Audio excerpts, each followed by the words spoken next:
and welcome back to Cracking the Cryptic for today's second puzzle. And well, I say second puzzle, we actually put two up in our morning here, but they were crosswords, back to some extent to our first love, me solving a puzzle by Will Nediger that recently appeared in the Outside the Box blog, and Simon solving a puzzle of mine from 15 years ago which had some similarities. Do have a look at that if you're interested in cryptic crosswords. For once, it's on the channel, so you'll be able to see it below. Now, this puzzle comes from Doug Yellen, I'm going to say, although he might pronounce it Jelen, J-E-L-E-N, which I think in the countries it originated would definitely be Yellen. We'll see. And this is a mixture of killer, mystery sandwich, and knight's moves. So triple hybrid, and Doug calls it the elephant, and he didn't explain why, although I think I have a clue. So what's going on here? So knight's move restriction applies, as well as normal Sudoku rules. No identical digits can be a knight's move apart. Normal killer rules, these cages contain the total of the digits within them, and the clues outside the grid, these are sandwich rules, but we don't know what the crusts are. By the crusts I mean the cells bounding the sandwich. Normally in a sandwich Sudoku you know that the number outside the grid is giving the digits between the 1 and the 9 in that row or column, their sum. But in this puzzle all you know is that it's giving the sum of the digits between X and Y, and you have to establish what X and Y are. So you're going to presumably have to use regular Sudoku, killer Sudoku, and knight's move restrictions to find out what they are.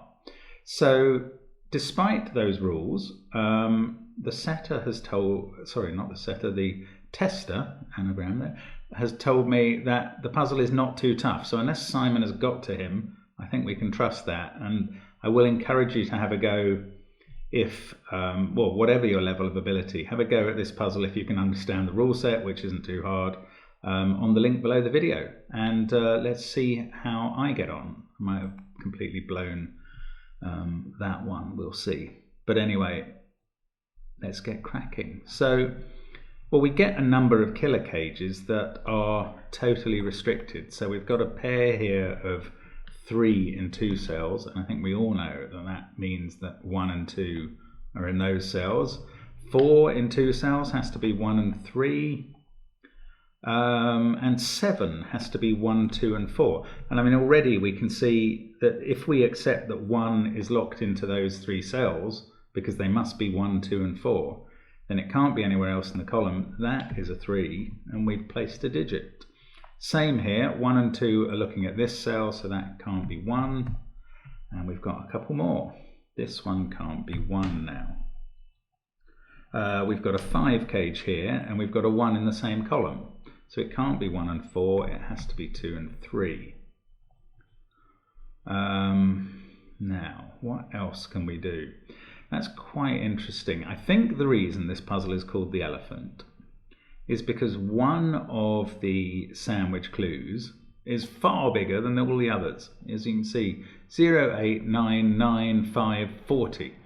And I've written the 40 in bigger text when I input this, not quite as big as Doug put it in his original, to be fair, but 40 seems to be the standout sandwich clue, and that is useful. I mean, it's got to be.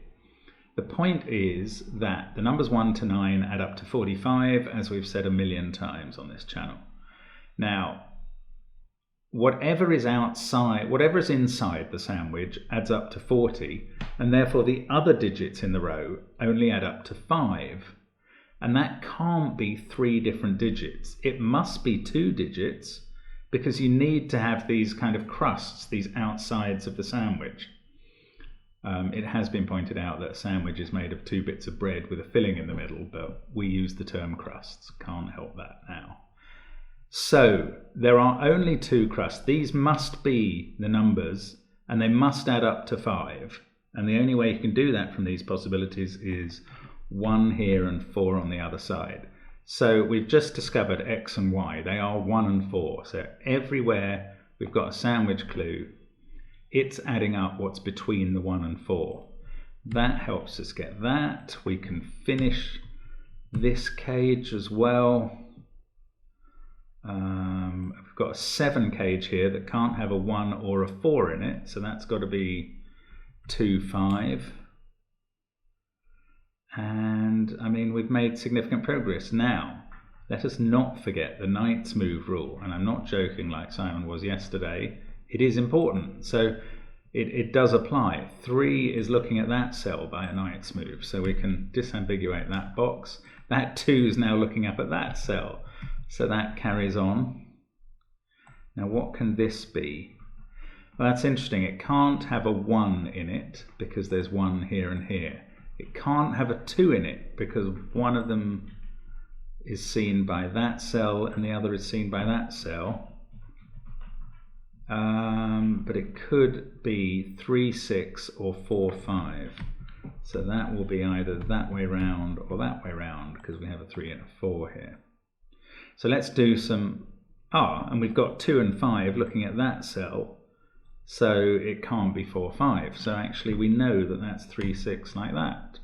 And I think, apart from disambiguating this pair, that's all the killer cage is done. And we can do that by the knight's move. 2 is looking at that cell. So that's all the killer stuff done already. Now, what about the sandwich stuff? Or should we do some knight's move? Let's do some Sudoku. So 1 there and 1 there. 1 up here is in one of these cells. Oh yeah, this is going to matter for, sandwich. Look at that 0. So 1 and 4 are the crusts. We've got the 1. The 4 must be next to it to create a 0. We don't know which cell, but we do now know it's in box 6 in that column. And given that 4, then there must be a 4 up here somewhere. Oh, wait a second, that cannot be 1 because of the knight's move, so we can take that out. We now know that 1 is here. 8 is between 1 and 4 in this column, so 4 can't be here. 4 must be in this cell, and it must be an 8 in between them. And we've now used the 8 clue, the 0 clue, the 40 clue. It doesn't matter what order 6, 7, 8, 9 are in, it's going to work. So that's just reduced to regular Sudoku. Now we need to use the 5 clue. We've got the 1, the 4 has to be on its left, and it has to sandwich a total of 5. That sandwich can't be made up of 2 cells because they'd have to be 1 and 4 or 3 and 2. We've obviously already got a 1 and 3 in the row. So it must be a single 5 and then the 4. And then we can look at the 9 clue, which goes between the 4 and the 1 in this column. Now, 1 at the moment can be in either of those 2 cells. If it's in that cell, we have a 9 here as the sandwich meat. If it's in this cell, well, what can we have in these 3 to make 9? In a regular sandwich, you can add 2, 3, and 4. But in this one, you would have to make 9 in 3 cells, not using a 1 or a 4, and I do not believe that that is possible. So I can put 1 in there, 9 in there, get rid of the pencil mark, and we've only got one sandwich clue left to use, which is this 9. Now that could be 9, 4 going down, or 2, 7, 4 going up. Yeah, 4 can't be in those cells, obviously. So I can't tell which it is at the moment, and that's a bit difficult to pencil mark because they're not in the same box. But one of those is a 4. That means 4 up here is restricted to one of those 2 cells. Let's just do some Sudoku. Let's remember the knight's move as well. So 2 and 2 puts 2 in one of those, but that one takes it out of there. So we can put 2 in that cell. 2, there's 4 2s looking into that box. That means we can always do it by regular Sudoku. One of those is a 2 because of these, but that one is actually seeing that cell by a knight's move. So in goes that 2, which sees this cell by knight's move, so we know where 2 goes in box 8, and we are done with 2s Can we finish off one of these as a 1? Yes, that one's seeing 2 different knights, so we can put 1 in there and 1 in there, and that's 1's all done. 3's are not so straightforward, unfortunately. This 8 is looking at those 2 cells by knight's move, so 8 must be in one of those 2 in the box. What else can we find?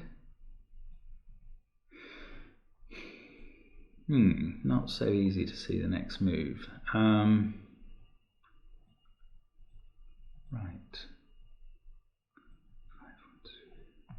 Sure, there is something that's fairly straightforward. 3 has to be in one of those. We know that much. Look at 4, looking into box 8 and ruling out all those cells. So we can place 4 there. Now 4's in one of those 2. One of those 3, although 1 is seeing that one and that one by knight's move. So one of those 2. 4, 4. Yes, I worked out 4 couldn't be there because of the sandwich clue. Oh yes, well the sandwich clue said it was there or there, and now it can't be there because of this 4. So it's not there, it's clearly here. And we can finish off the sandwich as well. So all the sandwich clues have been used, and I was just going to notice that this 4 is looking at that cell by knight's move, so that's all done as well. 4 there as well. And yes, that one can't be a 4 anymore, and we've finished the 4's, not the 3's yet, but never mind. 4, 2, 1, 5. So one of these is a 7 in this row. That's the only place it can be. 9 is looking at those 3 cells, so is restricted in box 8 to row 7. 6 is looking at all of those and that by knight's move, so it's in one of those 2. What else can we find? 5. 5 can't be in any of those, and by knight's move not there, so that's resolved.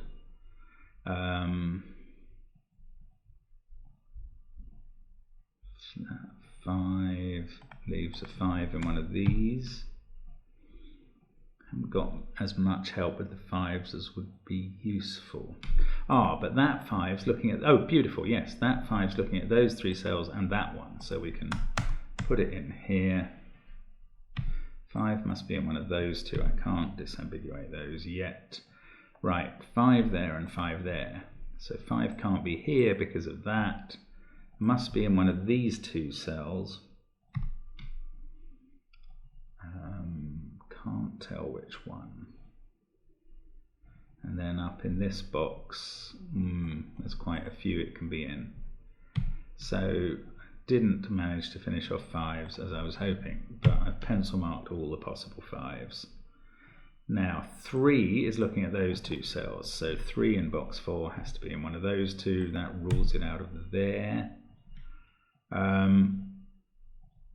Yes, that's quite an interesting thing and a lovely little knight's move trick. Once you've confined a digit to those 2 possibilities, they are seeing both of these 2 in the next box.